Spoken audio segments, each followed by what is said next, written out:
가치를 모르는 자 소유할 자격 없다라는 주제를 가지고 여러분과 함께 하나님 말씀 또 상고해보는 시간을 가져보겠습니다.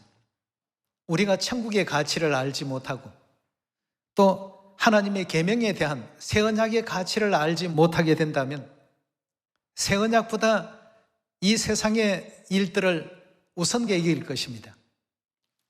예적의 시카고 한 미술 경매장에서 일어난 얘기를 잠시 해드리겠습니다. 미술품 경매장에서 경매가 벌어졌습니다. 굉장히 참 많은 작품들이 나왔고 저마다 이름 있는 그 화가들의 작품들이 많이 나왔기 때문에 비싼 가격임에도 날개 돋친 듯이 모든 그 경매품들이 다 이제 팔리게 됐다고 합니다. 그런데 딱 한 작품이 아무도 그 그림을 사려고 하지 않았습니다. 그래서 경매하는 그 회사에서는 이걸 그냥 창고에 또 보관하기도 그렇고 이렇게 해서 대략 한 14달러 정도의 아주 저가에 팔게 됐다고 합니다. 근데 나중에 알고 보니까 이 그림이 굉장히 참 유명한 화가가 그린 작품이었습니다. 그날 그 자리에 있었던 사람들은 아무도 이 미술품에 대한 가치를 몰랐던 것이죠. 14달러라고 한다면 액자값도 나오지 않을 정도의 이 아주 저가품으로 팔리게 됐는데 이것이 이제 그 미네르바라는 유명한 화가가 그린 애굽으로 가는 거룩한 가족이라는 제목의 그 그림이었다고 합니다. 그 헤로드 왕 때에 2살 아래로 사람들은 다 죽이라고 이렇게 명령했을 때 천사가 요셉의 꿈에 나타나서 그 부인과 아기를 데리고 이스라엘 땅을 피해서 애굽으로 가라고 지시하신 내용이 있지 않습니까? 바로 그 장면을 그린 그 작품이었습니다. 17세기경까지만 하더라도 이탈리아에서 굉장히 참 높게 평가되었던 그런 그림이었는데 그 이후에 이 그림이 어디론가 흔적도 없이 사라져버린 것입니다. 그러다가 어느 날 시카고 경매장에서 경매품으로 이제 나오긴 했는데 아무도 그 그림에 관심을 갖는 사람도 없었습니다. 그러니까 14,000원 정도 되는 그 가격에 그냥 팔아버린 겁니다. 근데 그 그림이 이렇게 유명한 그림인 줄은 사간 사람도 판 사람도 아무도 몰랐죠. 근데 그 후에 이 그림이 다시 이제 경매품으로 나와서 약 한 5만 달러, 예술품을 가격으로 이렇게 환산하는 것은 좀 그렇습니다만 이해를 이제 빨리 하자고 그런 말씀을 드리는 겁니다. 그 가치를 모르는 사람들은 이 그림을 소유할 자격이 있습니까? 소유할 자격이 없습니다. 마찬가지입니다. 안식일의 가치를 모르는 사람은 오늘 이 순간도 어디인가 배회하고 있을 것입니다.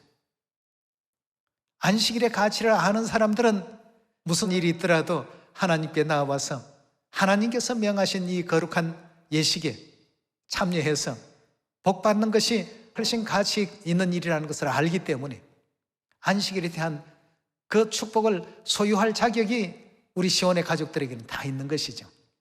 똑같은 날이라 할지라도 저들에게는 이 안식일이 아무런 의미가 없는 날입니다. 그저 평범한 주말입니다. 하루 휴식하는 날이고. 그래서 가치를 모르는 자는 소유권을 잃어버린 사람이라고 봐야 되겠습니다. 천국도 마찬가지죠. 천국에 대한 가치를 아는 사람들이 천국을 소유할 수 있습니다. 전도도 마찬가지입니다. 전도의 가치를 아는 사람들만이 전도를 통해서 얻어질 하나님의 약속에 대한 그 가치를 이해하고 깨닫기 때문에 핍박이나 또 환난이나 주변의 어떤 따가운 눈총을 의식하지 않습니다. 오직 하나님께서 분부하신 그 분부와 또 인류를 이 생명의 말씀을 통하지 아니하고는 구원시킬 수 없다라는 이런 벅찬 사명감을 가지고 복음을 전하는 것 아니겠습니까? 순종의 가치도 마찬가지입니다. 순종의 가치를 아는 사람들만이 순종을 합니다. 순종의 가치를 모르는 사람들은 그것보다는 이게 낫고 그렇게 하는 방법보다는 이런 방법이 더 나았고, 전부 뭐든지 하나님 생각보다는 자기 생각이 더 옳다라고 이렇게 주장할 수밖에 없습니다. 하나님의 생각에 대한 그 가치를 모르기 때문이죠. 가치를 모르는 자들은 물건이 되었든 천국이 되었든 하나님이 되었든 믿음이 되었든 순종이 되었든 그걸 절대 소유할 수가 없습니다. 천국의 가치를 아는 자들만이 아버지 하나님과 어머니 하나님을 올바르게 또 믿고 주시는 모든 가르침을 경외할 수 있고 따를 수 있는 것입니다. 궁창의 별과 같이 영원토록 비치게 할 것이다 하신 하나님의 전도에 대한 그 말씀의 가치를 이해한 사람들만이 한 영혼 한 영혼 구원하는 일에 있어서 마음을 기울이고 또 애를 쓸 수가 있습니다. 이 땅의 가치를 더 크게 여기는 이런 사람들에게 있어서는 천국에 대한 믿음 절대 가질 수 없습니다. 하늘나라의 그 가치를 아는 사람들은 이 땅의 것을 좀 손해보거나 이 땅의 것에 대해서 좀 불이익이 좀 온다 할지라도 하늘의 것을 언제나 선택할 수밖에 없겠죠. 여러분, 가치를 모르는 자는 소유할 자격이 없습니다. 미네르바가 그렸던 그림도 그 가치를 아는 사람 같으면 과연 14,000원 정도에 판매할 수가 있겠습니까? 17세기까지 이탈리아에서 그렇게 고결한 어떤 예술품으로 평가를 받았던 그 작품을 말이죠. 천국의 가치를 모르는 사람들, 새 언약의 가치를 모르는 사람들, 안식일의 가치를 모르는 사람들, 유월절의 가치를 모르는 사람들, 가치를 모르기 때문에 거기에 마음을 둘 수가 없고 소유할 수가 없는 것입니다. 하나님께서 그 속에 담아놓으신 귀한 축복과 약속 얼마나 많이 있습니까? 우리가 돌아갈 영원한 천국도 마찬가지입니다. 궁창의 별과 같이 영원토록 비치게 할 것이다. 다시는 사망도 없고 고통도 없고 아픔도 없는 그런 세계가 우리에게 유업으로 물려지게 될 것이다. 하늘나라의 왕같은 제사장으로서 천국 나라를 하나님께서 다스리도록 그렇게 허락하실 것이다. 이게 얼마나 큰 가치 있는 것인가를 모르기 때문에 거기에 전력 투구를 하지를 못합니다.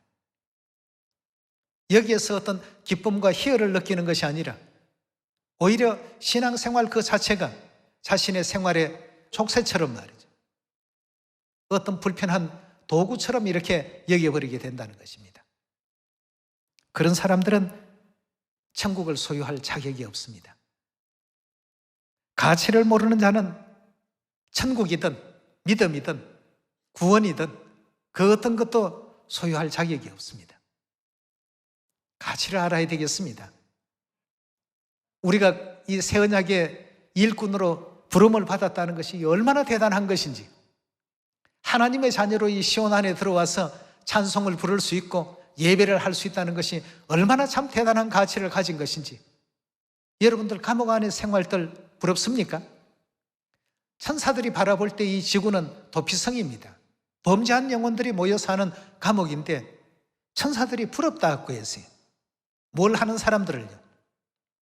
이 새 언약의 진리를 통해서 아버지 어머니를 영접하고 아버지 어머니께서 그렇게 관심을 두는 구원받는 그 사람들에 대해서 하늘의 천사들도 이게 도대체 어떤 것인지 한번 이거 살펴보고 싶다. 새 언약이 도대체 뭐냐? 천사 세계에서 이 지구별에 부럽다라고 하는 것은 아무것도 없습니다. 그러나 단 한 가지, 하나님께서 새 언약을 통해서 당신을 희생시켜 가면서까지 구원시키려고 하는 이 구원의 대상자들에 대해서 말이죠. 전부가 다 죄인들인데 죄인들에게 어떻게 저런 은혜를 베푸실까? 천사들도 살펴보기를 원한다라고 한 이런 가치 있는 이 생활이 우리의 삶입니다. 여러분, 이 가치를 알지 못하면 절대 우리 천국 소유할 수 없습니다.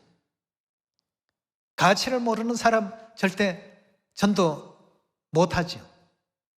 전도에 대한 가치를 알아야 됩니다. 순종에 대한 가치 알아야 됩니다. 그냥 무조건 뭐 순종해야 되나 보다, 그게 아니라 하나님께서 이 땅에 우리들을 무엇 하러 오셨습니까? 구원하러 오셨지 않습니까? 하나님께서 이런 길을 걸어야 된다라고 구원받을 수 있는 그 길을 알려주신 것에 우리가 따라가는 것이 순종입니다. 네. 내가 하기 싫은 것 억지로 이걸 해야 되나? 가치를 모를 때 그렇게 고통스럽고 괴롭습니다. 가치를 깨달은 사람은 어떻습니까? 너무 기쁘죠. 예수님께서 이 가치에 대해서 밭에 감추인 보화라는 그 비유 속에 말씀을 해놓으셨습니다. 그 내용을 간략히 정리를 해본다면 어떤 한 사람이 그 밭을 갈다가 보니까 뭔가 떨거덕하고 땅 속에서 뭐 걸리는 게 있었습니다. 엄청난 그 보물함이 거기서 발견이 된 겁니다. 아마 그 수세기 전에 누군가 숨겨놓은 보물 같아요. 그럼 이스라엘의 그 당시의 법으로 본다면 그 땅의 주인은 그 땅에서 나는 모든 것을 소유할 수 있는 자격이 있었습니다. 그러니까 이 사람은 자기 땅은 아닌데 땅을 파다가 보니까 밭 속에 보물 덩어리가 있었습니다. 그럼 이걸 합법적으로 어떻게 해야 내 것이 될 수 있을까? 그 밭이 자기 소유가 되지 아니하면 거기서 만약에 채굴해서 자기 소유로 삼았다고 한다면 엄청난 큰 범죄자가 될 수가 있기 때문에 자기 집안에 있는 모든 것을 갖다가 팔기 시작합니다. 그 밭의 가치와 자기 현재 소유하고 있는 것에 대한 그 가치를 비교해 보니까 이 밭의 가치가 훨씬 이 사람에게 매력으로 느껴진 것이죠.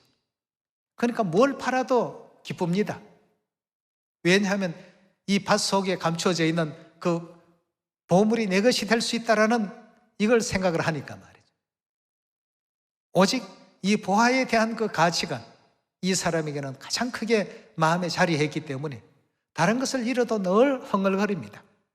이 밭에 감춰져 있는 보화를 생각하니까 말이죠. 우리 예수님께서 천국이 마치 이와 같다라고 이렇게 알려주셨습니다. 여러분, 가치를 모르는 자는 절대 어떤 것도 소유할 자격이 없고 소유할 수가 없습니다. 그래서 오늘 여러분과 저는 하나님께서 허락해 주신 시온에 대한 가치, 또 새 언약에 대한 가치, 안식일에 대한 가치, 유월절에 대한 가치, 또 절기에 대한 가치, 이런 어떤 여러 가지 그 가치들을 지금까지 우리가 날마다 안식일을 통해서 말씀을 통해서 하나씩 지금 배우고 있습니다. 그걸 통해서 하나님께서 얻게 하고자 하시는 믿음의 결국은 영혼 구원에 있다고 하셨고 그 구원받는 사람들이 천국을 다 유업으로 받게 되어 있지 않습니까? 조금 손해를 보더라도 천국이 있으니까 가치를 아는 사람은 어떻습니까? 날마다 기쁘지요. 누가 와서 뭐 핍박을 하고 조롱을 하고 하더라도 내 속에 내 영은 항상 그런 내용으로서 기뻐할 수 있고 즐거워할 수 있지 않겠습니까? 그런 사람에게 천국이 소유될 수 있는 자격이 있습니다. 이사야서 55장 8절의 말씀 보겠습니다. 여호와의 말씀에 내 생각은 너희 생각과 다르며 내 길은 너희 길과 달라서 하늘이 땅보다 높음같이 내 길은 너희 길보다 높으며 내 생각은 너희 생각보다 높으니라 하고 했습니다. 진실무망하신 우리 하나님께서 이렇게 말씀을 주셨습니다. 우리가 생각하는 것과 하나님 생각하는 것은 하늘과 땅의 차이가 있다라고 하니까 당연히 하나님의 어떤 생각을 존중하고 따라가는 것이 가장 은혜로운 어떤 삶을 사는 방향과 방법 아니겠습니까? 하나님의 생각에 대한 그 가치를 우리가 인정을 해야 순종이 나올 수 있습니다. 믿음이 생길 수 있습니다. 천국을 소유할 수 있는 그 길로 나아갈 수가 있는 것이죠. 우리의 생각보다는 하나님의 생각에 더 가치를 두고 또 따라갈 수 있는 여러분과 제가 꼭 되도록 합시다. 베드로전서 1장 9절의 말씀 보도록 하겠습니다. 믿음의 결국은 곧 영혼의 구원을 받음이라. 이 구원에 대하여는 너희에게 임할 은혜를 예언하던 선지자들이 연구하고 부지런히 살펴서 자기 속에 계신 그리스도의 영이 그 받으실 고난과 후에 얻으실 영광을 미리 증거하여 어느 시 어느 때를 지시하시는지 상고하니라. 이 섬긴 바가 자기를 위한 것이 아니요 너희를 위한 것임이 계시로 알게 되었으니 이것은 하늘로부터 보내신 성령을 힘입어 복음 전하는 자들로 이제 너희에게 구한 것이요 천사들도 어떻게 하기를 원했다고요? 살펴보기를 원하는 것이라 하고 했습니다. 천사들이 살펴보기를 원한 이 새 언약의 모든 도리를 지금 우리는 아버지 어머니께로부터 직접 가르침을 받고 있지 않습니까? 그가 그 도로 우리에게 가르치실 것이다 하고 했는데 세상 모든 사람들은 그런 기회를 얻지 못하고 있지만 우리는 다 지금 기회를 얻고 있습니다. 왜냐하면 아버지 어머니를 믿고 있기 때문에. 여러분, 우리가 제대로 된 가치를 아는 자들입니다. 하나님께서 보게 하시고 듣게 하시고 깨닫게 하는 사람들이 복이 있다라고 성경은 말하고 있지 않습니까? 우리 예레미야 3장을 한번 열어보겠습니다. 우리 하나님 아는 가치, 아버지를 아는 가치, 어머니를 아는 가치, 모든 것이 다 이 세상의 그 무엇과도 바꿀 수 없는데 사단은 이 가치를 평가절하시키려고 이것저것 흠집을 자꾸 내죠. 예레미야 3장 23절의 말씀 보시면 작은 산들과 큰 산 위에 떠드는 무리에게 바라는 것은 참으로 허사라. 이스라엘의 구원은 진실로 우리의 하나님 여호와께 있나이다 하고 했습니다. 좀 전에 베드로전서 1장 9절에도 언급했습니다만 믿음의 결국은 영혼 구원이라고 했습니다. 믿음의 종착역, 목적지는 구원입니다. 그런데 그 구원의 근원지요 요체가 누구시라고요? 구원은 진실로 하나님께 있더라고 했어요. 그래서 계시록 22장에 성령과 신부께서 우리를 또 불러주시고 호세아서 6장에 하나님을 알 때 힘써 또 알아야 된다라고도 이렇게도 강조해 주지 않았습니까? 하나님을 아는 자들은 하나님 모든 말씀들이 구원으로 이끄는 그 길이라는 사실을 전부 알기 때문에 하나님의 가르침이나 하나님 말씀을 순종할 수가 있지 않겠습니까? 우리의 구원은 오직 하나님께 있습니다. 고린도후서 3장 6절의 말씀 보겠습니다. 저가 또 우리로 새 언약에 뭐 되기를 만족해 하셨다고요? 일꾼 되기에 만족해 하셨으니 의문으로 하지 아니하고 오직 영으로 함이니 의문은 죽이는 것이요 영은 살리는 것임이라 하고 했습니다. 그럼 하나님께서 우리로 새 언약 일꾼이 되는 것을 기뻐하시고 원하신다라고 하신다면 이 새 언약 이 일을 하는 사람들은 정말 참 가치 있는 사람들이요 복 있는 사람들 아니겠습니까? 그런데 이 축복을 알지 못하고 많은 사람들이 주저하거나 망설이고 있습니다. 그럼 새 언약의 가치에 대해서 성경에서 한번 확인해 봅시다. 예레미야 31장 31절의 말씀 보겠습니다. 나 여호와가 말하노라 보라 날이 이르리니 내가 이스라엘 집과 유다 집에 새 언약을 세우리라 하고 했습니다. 이 새 언약은 굉장히 중요한 것입니다. 누가 했기 때문에요? 하나님께서 세우신 것이기 때문에. 32절의 말씀 봅니다. 나 여호와가 말하노라 이 언약은 내가 그들의 열조의 손을 잡고 애굽 땅에서 인도하여 내던 날에 세운 것과 같이 아니할 것은 내가 그들의 남편이 되었어도 그들이 내 언약을 파하였음이라. 나 여호와가 말하노라 그러나 그날 후에 내가 이스라엘 집에 세울 언약은 이러하니 곧 내가 나의 법을 그들의 속에 두며, 여기서 말하는 나의 법은 새 언약의 법이죠. 그들의 속에 두며 그 마음에 기록하여 나는 뭐가 된다고요? 그들의 하나님이 되고 그들은 내 백성이 될 것이라 하고 했어요. 하나님 백성의 자격이 얻으시게 되는 이와 같은 내용이 새 언약으로 말미암아 비롯된다면 이 새 언약 그 누군들 거부할 수가 있겠습니까? 만약에 이게 거부가 된다면 영원한 지옥으로 갈 수밖에 없는 그런 죽을 수밖에 없는 우리의 입장이었습니다. 근데 이 땅에 오셔서 새 언약의 도를 알려주시고 깨닫게 해주시고 천국 갈 수 있는 영광의 그 길을 우리 하나님께서 열어주시면서 나는 너희 하나님이 될 것이다. 너희는 내 백성이 될 것이다. 무엇을 매개로 했어요? 새 언약을 매개로 해서. 그렇다면 이 정도만 하더라도 새 언약의 가치는 대단한 겁니다. 하늘의 천사들 부러워할 만하죠. 34절에 봅니다. 그들이 다시는 각기 이웃과 형제를 가리켜 이르기를 너는 여호와를 알라 하지 아니하리니 이는 작은 자로부터 큰 자까지 다 나를 알미니라. 내가 그들의 뭘 사하신다고요? 죄악을 사하고 다시는 그 죄를 기억지 아니하리라. 여호와의 말이니라 그랬습니다. 아니 하나님이 우리 하나님 대해주신 것만 해도 감지덕진데 거기다가 죄사함의 은혜까지 덧붙여 놓으셨습니다. 그렇다면 우리가 이 새 언약 결단코 떠나서는 안 되죠. 떠나는 그 순간 하나님의 백성 자격 상실을 하게 될 것이고 하나님의 백성의 자격을 상실한다면 갈 곳은 딱 한 곳밖에 없습니다. 거짓 선지자들과 하나님을 대적했던 그 큰 용이 거하는 그 영원한 지옥 불못밖에는 갈 곳이 없습니다. 밭에 감추인 그 보화와 같이 자기의 모든 것을 다 희생을 하더라도 이것만큼은 꼭 얻어야 되겠다. 여러분들 한번 예수님의 비유를 상상해 보십시오.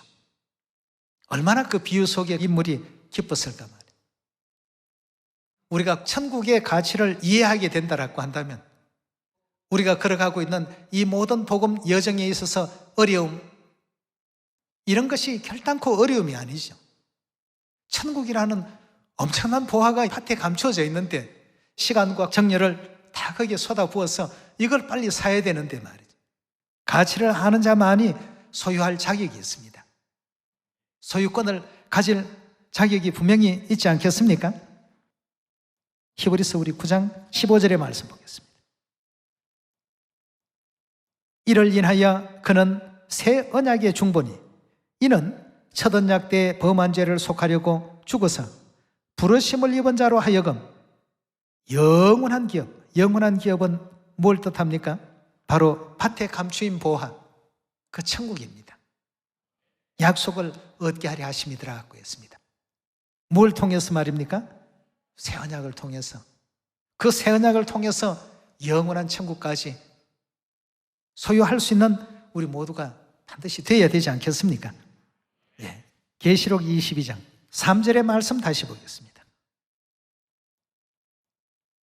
다시는 저주가 없으며 하나님과 어린 양의 보좌가 그 가운데 있으리니 그의 종들이 그를 섬기며 그의 얼굴을 볼 터이요 그의 이름도 저희 이마에 있으리라. 다시 밤이 없겠고 등불과 햇빛이 쓸데없으니 이는 주 하나님이 저희에게 비치심이라. 저희가 세세토록 왕노릇 하리로다 하고 했습니다. 이 왕노릇 하는 것은 영문 성경에는 보면 세세토록 통치한다, 다스린다. 왕이기 때문에 할 수 있는 일입니다. 하나님께서 이런 은혜를 지금 예배하고 계시고 어느 것이 큰 가치가 있느냐 말이죠. 이 땅에서 그냥 평범하게 살다가 영원한 지옥으로 가는 것이 가치가 있는 건지, 이 땅에서 잠시 잠깐의 어떤 노력과 수고는 좀 필요하지만 영원 세세도록 존재될 이 하늘나라의 가치가 있는 건지, 21장 4절의 말씀 보도록 합시다.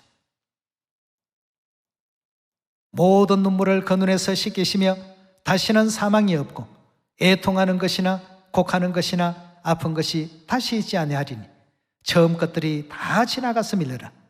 보좌에 앉으신 이가 가라사대 보라 내가 만물을 새롭게 하노라 하시고 또 가라사대 이 말은 신실하고 참되니 기록하라 하시고 또 내게 말씀하시되 이루었도다. 나는 알파와 오메가요 처음과 나중이라. 내가 생명수 샘물로 목마른 자에게 값없이 주리니 이기는 자들은 이것들을 유업으로 얻으리라. 나는 저의 하나님이 되고 그는 내 아들이 되리라 하고 했습니다.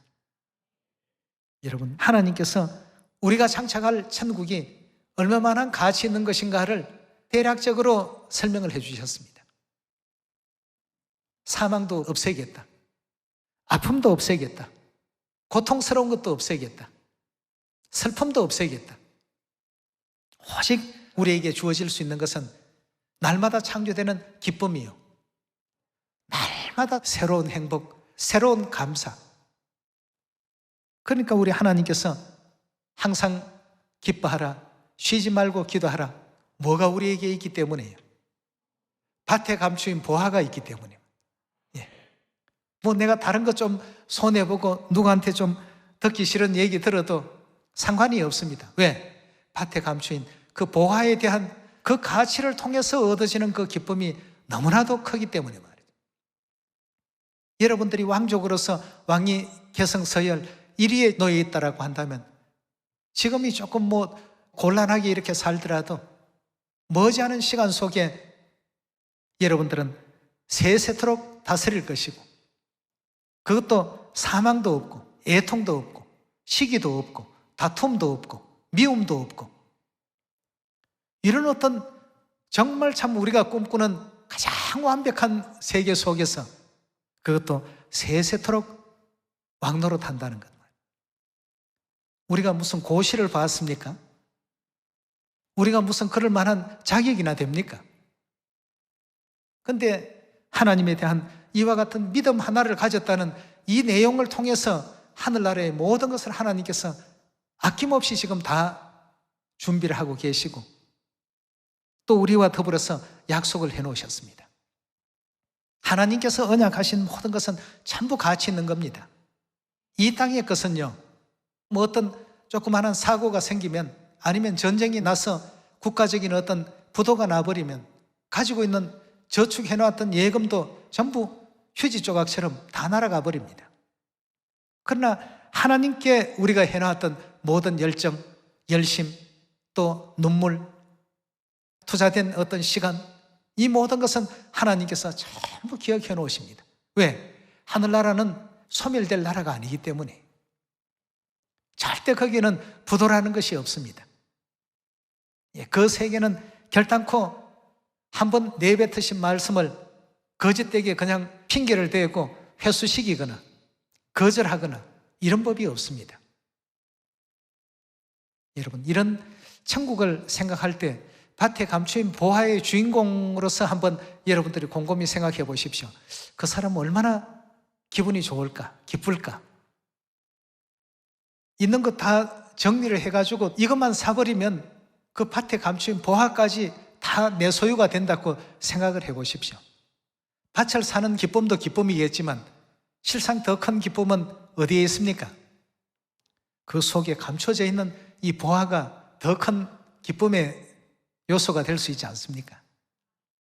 비록 외부 환경은 코로나 환경 가운데 우리가 있다 할지라도 우리에게는 하나님께서 약속하신 천국이 있고, 하나님께서 가장 은혜롭게 여기는 새 언약 진리가 있고, 아버지 하나님이 계시고 어머니 하나님이 계시고, 우리 또 가까이 있는 사랑하는 형제 자매들이 우리와 또 함께하고, 이 땅은 잠시 있다가 가야 될 세계입니다. 그러나 천국은 영원히 우리가 거해야 될 그런 세계 아니겠습니까? 그곳을 우리가 바라보면서 오늘의 다소간의 어려움도, 또 하나님 명을 수행하는 그 과정 속에 좀 익숙치 못하더라도 아버지 어머님 뜻대로 순종의 어떤 삶을 걸어가다가 보면 그 속에 하나님께서 예비하신 그 축복을 발견하게 될 것이고 가치를 발견하게 될 것입니다. 이사야서 4장 1절의 말씀 보겠습니다. 그날에 7 여자가 한 남자를 붙잡고 말하기를, 우리가 우리 떡을 먹으며 우리 옷을 입으리니 오직 당신의 이름으로 우리를 칭하게 하여 우리로 수치를 면케하라 하리라 그랬습니다. 여기에 지금 보니까 이 사람들은 오직 이분의 이름으로 우리를 칭하게 하라고 하니까 그 이름에 대한 가치를 아는 사람들입니까? 모르는 사람들입니까? 알기 때문에 모든 건 다 우리가 할 테니까 오직 당신의 그 위대하신 그 이름만 사용할 수 있도록 해 주십시오라고 당부하고 있습니다. 2절의 말씀 봅니다. 그날에 여호와의 sak이 아름답고 영화로울 것이요 그 땅의 소사는 이스라엘의 피난한 자를 위하여 영화롭고 아름다울 것이며 시온에 남아있는 자, 예루살렘에 머물러 있는 자, 예루살렘에 있어 생존한 자 중에 농명된 모든 사람은 거룩하다 칭함을 얻을 것이라고 했습니다. 예. 그렇다면 성경과 선지자들이 증거하고 있는 이 시온 안에 있다라고 하는 이 자체가 굉장히 대단한 일이고 가치 있는 일 아니겠습니까? 이사야 55장 1절입니다. 너희 목마른 자들아 물러 나오라. 돈 없는 자도 오라. 너희는 와서 사 먹되 돈 없이 값 없이 와서 포도주와 젖을 사라. 너희가 어찌 양식 아닌 것을 위하여 은을 달아주며 배부르게 못할 것을 위하여 수고하느냐라고 했습니다. 여러분, 우리가 많은 사람들이 시간, 물질, 자기의 어떤 그 땀 흘린 열정 이런 것을 많이 소비하면서 이 땅에서 무언가를 얻기를 바라고 있습니다. 가치 없는 일에 시간을 보내고 열정을 보내고 또 땀을 흘리고 또 인생을 허비하는 이와 같은 내용을 이사야 55장 통해서 설명하고 있습니다. 그리고 그 뒤에 뭐라고 했습니까? 나를 청종하라. 그리하면 너희가 좋은 것을 먹을 것이며 너희 마음이 기름진 것으로 즐거움을 얻으리라. 너희는 귀를 기울이고 내게 나와 들으라. 그리하면 너희 영혼이 살리라. 내가 너희에게 영원한 언약을 세우리니 다윗에게 허락한 확실한 은혜니라고 했습니다. 이 땅에 많은 사람들은 인생 헛살았다, 헛되고 헛되다, 끝에 가면 다 그런 소리 합니다. 오늘 우리는 아버지 어머니께서 허락해 주신 이 진리의 가치, 천국의 가치, 새 언약의 가치, 또 우리 믿음적으로 바라본다면 순종의 가치, 또 우리로 하여금 머무르게 하시고 불러주신 시온의 가치, 또 형제 자매 연합의 가치, 모든 것에서 그 가치를 한번 찾아보면 그 속에는 항상 하나님께서 넣어놓으신 밭에 감추인 보화가 있을 것입니다. 이걸 발견할 줄 아는 우리가 되어야 됩니다. 여러분, 이런 가치를 아는 사람은 소유권이 있습니다. 야곱이 에서로부터 무슨 소유권을 넘겨받았습니까? 장자권을 야곱이 소유하게 되었습니다. 무엇 때문이었어요? 원래는 장자권이 에서의 것이었지만 에서는 가치를 모르고 그냥 장자의 명분만 가지고 있었고 야곱은 장자권에 대한 가치를 알았기 때문에 항상 어떤 대가를 치르더라도 장자권을 얻어야 되겠다는 이 내용이 차이가 있었습니다. 다시 말해서 가치를 모르는 자는 천국을 소유할 수 없기 때문에 천국을 너희가 소유하려면 천국에 대한 가치를 알고 환도뼈가 위골이 되는 일이 있더라도 그 축복만큼은 놓지 말라는 뜻 아니겠습니까? 남은 모든 시간도 천국의 가치를 보고 듣고 깨달을 수 있도록 인도해 주신 우리 하늘아버지, 또 새 예루살렘 우리의 하늘어머니, 성령과 신부께 영원한 감사와 영광을 돌릴 수 있는 여러분과 제가 꼭 되도록 합시다. 오늘 말씀 이것으로 마치도록 하겠습니다. 감사합니다.